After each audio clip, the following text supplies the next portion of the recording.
What's going on, guys? Welcome back to another video, and today it's another story time.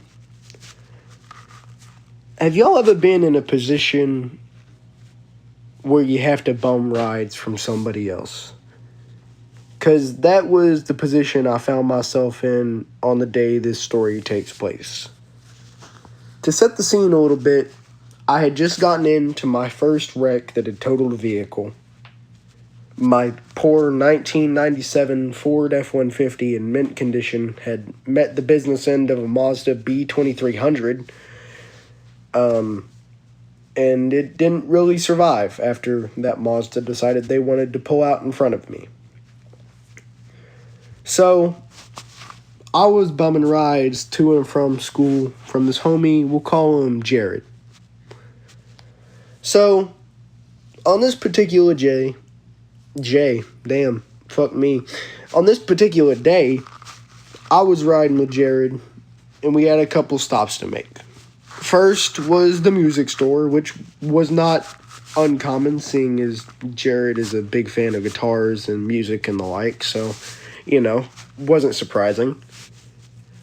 Go in there, and the music store is a funny place, because the guy that runs it, he had a stroke a couple of years back, and he can't really talk. But the more you get around him, the more you kind of understand this own language he's made for himself, which is honestly pretty cool. I'm not bashing the guy. It's just an interesting experience. It's like you're talking to a Ugandan. He talks like in clicks and shit. So, you gotta decipher it like the fucking Enigma code. But, we finish up at the good old music store, and we hop back in the car, and Jared says to me, "Hey, I gotta run by the bank real quick. I didn't even realize." So, being the fact that I'm bumming rides, I'm not really gonna, say he can't go somewhere, seeing as this is his car, and I'm not the boss of him. So, we make our pansy-ass way to the bank. Well, get inside. I decide to follow him in because I ain't really got nothing else to do. Might as well read the damn cattle magazines that they have in the bank. See what cows are up for auction. And, Ben goes in and fuck. I just used his real name. Well, you know what, chat? It doesn't really matter. So Ben goes in. Ben is Jared, everyone. Jared is Ben, rather. Ben's his real name. Yeah, I kind of just screwed the pooch on that one, but we're not going to talk about that. So, Ben goes in to talk to the bank lady about whatever it is the fuck he's doing, because, respectfully, I don't really care about his banking habits. That's not really any of my concern. So, Ben goes in there, and, you get to looking around, and everybody's kind of looking at me weird. And it doesn't really strike me as odd, I guess I did just walk into a bank and sit down and do nothing, makes sense. So I just sit there and take the odd stares. I mean, I'm used to odd stares. I'm a weird guy. I'm not gonna lie. I've done some weird shit in my day, so odd stares are not something I'm really not accustomed to. Well, more time passes, and, I hear one of the things that the lady's talking to Ben is saying, and she says something along the lines of, he can come in if he wants to.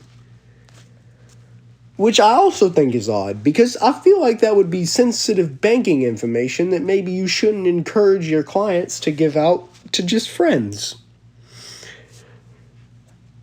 It hasn't really occurred to me yet that generally, unless two straight men are in business together, there's really no reason that two straight men walk into a bank together. And the pieces start to fall into place. As I'm sitting there to myself, I say in my head, "Oh my God, the people at the bank think we're gay lovers." And I start chuckling to myself because that's fair enough. I don't know what else other people would think, but if I was working at a bank and just saw two dudes come in, one sits down and does nothing and one goes off to do business shit, I would also assume they might be gay lovers. Well, a little bit more time passes. Ben finishes up with the bank worker he's working with. And as we're leaving, I turn to Benjamin and I say, I think they might have believed us to be homosexuals. And we both start dying laughing in the bank as we both come to realize that, yes, they thought we were gay lovers. That is why they were looking at us weird, because, well, you don't really openly gay love in Ardmore, Oklahoma. Thank you all so much for watching. If you did enjoy, make sure to subscribe, like, all that good shit. I hope your weekend's been good, and I hope you have a good week. And until next time, see ya.